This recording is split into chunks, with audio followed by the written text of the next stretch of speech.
bədəndən çıxan bütün filizi o vaqonlara ühləyib, göndərirlər zavodlara. Burada bizim idarəmizdir. Bu da Naçənliyin. Salam aleyküm, yoldaş Naçənliyin. Necəsən? Sağ ol. Yaxşı, bizim məktublar hazırdır. Bu saat hazır Ay, olacaq. sağ olsun. Bu saat. Olar mən gedim stansiyaya baxım. Yaxşı, get ancaq buralarda ol.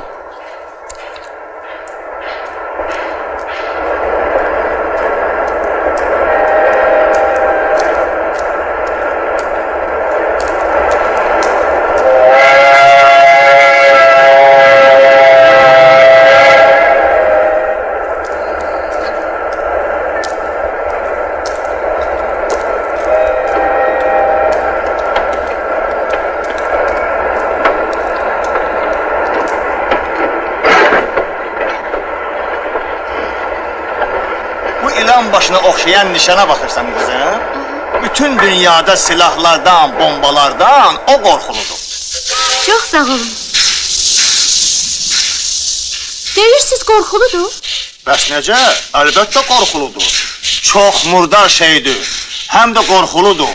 Bu ölkədən qovub çıxardırsan, qırxayaq kimi sürünə gedib o biri ölkədən çıxır köpək o. Ay dayı, sen de çok şişirtme. Kızı niye korkutursan? Onsuz da biz onların raftasını yandıracağız. Sağ ol qızım. Yaxşı yol.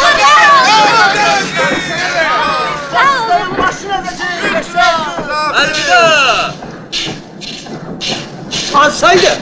Açsaydı!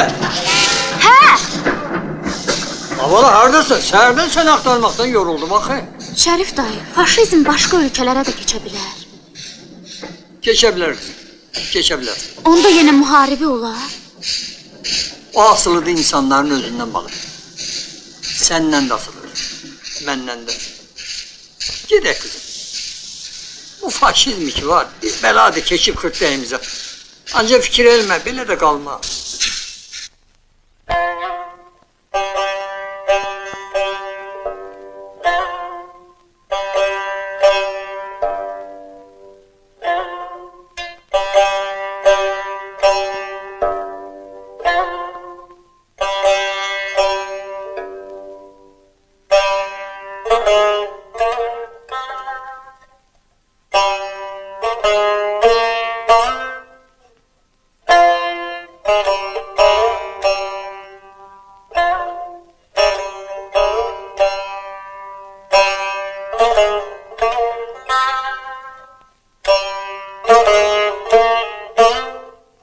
Obamızın